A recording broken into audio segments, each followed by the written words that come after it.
Bonsoir, nous sommes dimanche et comme chaque semaine, comme chaque dimanche, vous y êtes habitués maintenant, hein, puisque ça fait déjà 2 semaines que nous faisons ça. Je vous présente un livre que j'ai vu dans la semaine, que j'ai lu dans la semaine surtout. Alors vous allez comprendre pourquoi je suis considéré comme un grand lecteur. Voici le genre de pavé que je lis dans la semaine. Eh, quand même, hein. Il fait quand même plus de 100 pages. Bon, alors bien sûr, comme la semaine dernière, encore un auteur français, il s'agit d'Anthony Robin. Voilà, j'aime beaucoup ce qui est français. Alors j'aime beaucoup la littérature française et puis aussi la musique française, par exemple Phil Collin, Jean Lénon, etc. Mais on n'est pas là pour parler musique, on est là pour parler, alors pas vraiment littérature, mais plutôt développement personnel. Car alors ça s'appelle Les 11 lois de la réussite. Et effectivement, l'auteur se vante d'avoir réussi et de vivre dans un appartement de 2000 mètres carrés. En fait, j'ai regardé sur Wikipédia, le gars il est mort. Alors il peut pas vivre dans un appartement de 2000 mètres carrés, hein. Les morts sont des menteurs. J'en ai la preuve ici.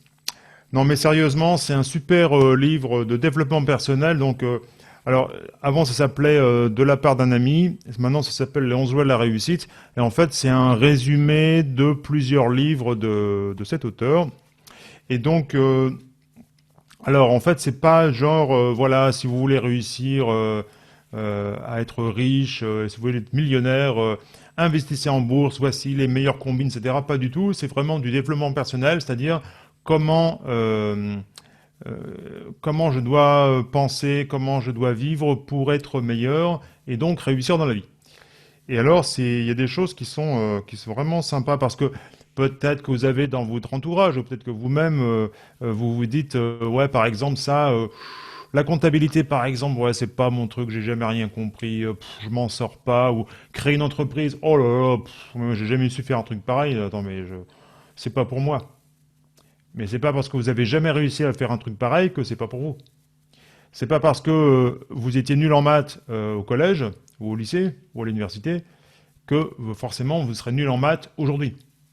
Alors je dis pourquoi je parle de ça parce qu'il y a un super conseil, il y en a plein des conseils là-dedans, mais je vais pas tout vous lire évidemment.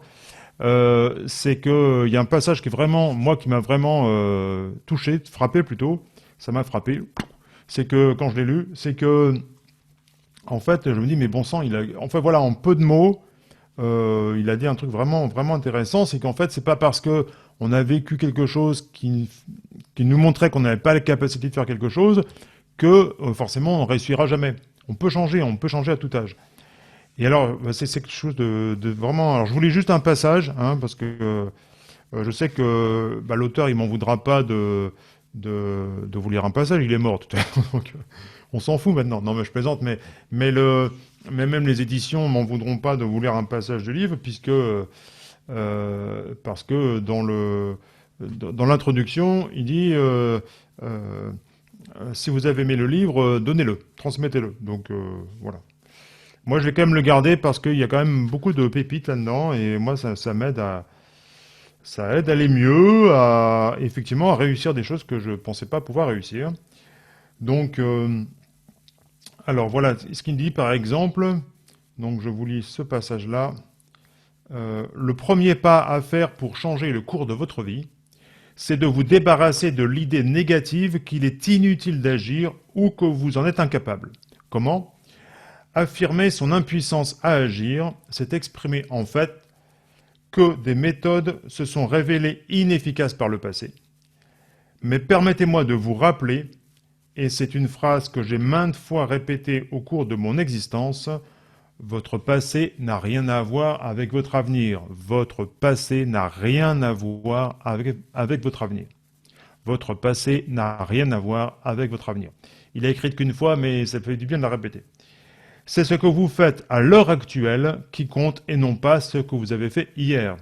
En effet, bien des gens essaient de bâtir leur avenir en ne regardant que leur rétroviseur. Moi, je n'ai pas de bagnole, alors je ne risque pas de regarder dans le rétro. Si vous êtes de cela, ce sera à coup sûr la catastrophe. Apprenez plutôt à vous concentrer sur ce que vous pourriez faire aujourd'hui même pour améliorer les choses. Et franchement, je trouve ça vraiment top. Alors après, il enchaîne évidemment, parce qu'on peut dire, bah ouais, mais bon, c'est facile de dire ça, mais j'ai déjà essayé, quoi. plusieurs fois et ça n'a jamais marché, quoi. Donc, voilà. Et alors, le petit paragraphe complémentaire que je vous lis, puis après j'arrête de lire parce que le bouquin est passionnant, je pourrais tout vous lire, mais c'est pas le but. C'est en persévérant qu'on arrive au but. On va dire, bah oui, évidemment, mais quand même, c'est important de... C'est-à-dire que même si vous avez fait quelque chose qui était un échec dans le passé, eh ben, vous pouvez faire différemment et persévérer. Persévérer pas dans l'erreur. Hein, vous connaissez sans doute la phrase errare humanum est, perseverare diabolicum. Hein, donc l'erreur est humaine, mais c'est persévérer dans l'erreur qui est condamnable. Et en fait, c'est que on peut persévérer en essayant d'autres chemins. Je veux absolument arriver à cet objectif. Comment je peux faire? J'essaye d'autres chemins jusqu'à ce que j'y arrive. C'est ça, persévérer, en fait. Nombreux sont ceux qui m'ont dit j'ai essayé de réussir de millions de façons différentes et aucune n'a fonctionné, ou j'ai essayé 1000 choses. Pensez-y bien. Ces personnes n'ont certainement pas essayé de changer les choses de 100 façons, ni même de 12 façons. La plupart des gens n'ont vraiment essayé que 8, 9 ou 10 méthodes, tout au plus, et lorsque ça n'a pas marché, ils ont baissé les bras. La clé du succès, c'est de savoir exactement ce qui compte le plus à vos yeux, puis de faire le maximum tous les jours pour améliorer les choses, même lorsque vos efforts ne semblent mener à rien. Voilà, voilà. Voilà, donc c'est ça l'idée, quoi.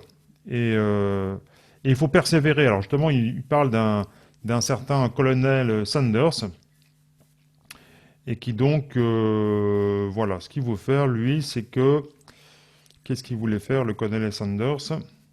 Je me rappelle le message, mais l'histoire exacte. Ah oui, il avait une recette et qu'il voulait vendre à un restaurant. Et donc, la question, c'est... donc, évidemment, au début, il crée sa recette, il l'amène dans le resto, puis on lui dit, mais monsieur, franchement, rien à faire, quoi. Votre recette, on va garder-la pour vous, mais m'intéresse pas, quoi. Et il a réitéré, on se dit, je vais quand même réessayer, présenter les choses différemment, jusqu'à ce que un restaurant accepte ma recette. À votre avis, combien de fois le colonel Sanders dut-il essayer... Je recommence. On coupera au montage. À votre avis, combien de fois le colonel Sanders dut-il essuyer un refus avant d'obtenir la réponse qu'il cherchait? Ah ben j'imagine 10 fois, 20 fois, 30 fois. Eh bien, 1009 fois avant d'entendre le premier oui. Il passa 2 ans à parcourir l'Amérique dans sa vieille voiture, dormant sur le siège arrière dans son costume blanc fripé, très matinal et plein d'enthousiasme à la perspective de partager son idée avec de nouveaux restaurateurs. Bien souvent, il se contentait de grignoter quelques bouchées des échantillons de la recette qu'il avait cuisinée d'avance pour les montrer à d'éventuels clients. Combien de gens, à votre avis, auraient accepté de se faire dire non 1009 fois pendant 2 ans sans abandonner la partie? Très peu. Voilà pourquoi il n'existe qu'un seul et unique colonel Sanders. Je suis convaincu que la plupart des gens n'insisteraient pas au bout de 20 refus, et encore moins après 100 ou 1000 refus. Pourtant, c'est parfois la seule chose à faire pour réussir. Alors, c'est pas déprimant quand même pour vous dire, bah, s'il faut essayer un truc 1000 fois avant de réussir, je risque pas d'arriver au bout. Je serais peut-être mort avant. Mais en fait, non, l'idée c'est ça, c'est qu'on fait un truc, on se plante, on essaie autre chose, et puis à force, on finit par réussir. Enfin voilà, c'est un des super conseils qu'on trouve dans ce bouquin, Les 11 lois de la réussite. Je vous le recommande. Alors, je vous ai mis le lien, un lien affilié vers Amazon. Alors, un lien affilié, hein, le principe, je vais pas le dire à chaque fois, mais c'est que en fait, je gagne des sous quand vous... Donc, pour vous, ça vous coûte pas, ça vous coûte rien de plus. Simplement, Amazon me reverse une partie me verse une commission parce que je vous avais acheté chez eux. Et alors, vu le prix du bouquin, j'ai calculé, si vous cliquez sur le lien, si 10 millions de personnes cliquent sur le lien et que chacun achète le bouquin, moi j'arrête de bosser pendant 2 ans. Bon voilà, il suffit simplement si vous avez, je sais pas, du genre 9 999 999 amis que ça pourra intéresser, eh ben vous les invitez à cliquer sur le lien qui est en bas de la vidéo. Et voilà, voilà. Et comme ça, vous allez pouvoir réussir dans la vie. Je vous retrouve dimanche prochain pour un autre livre, car vous le savez maintenant, je lis un livre chaque semaine.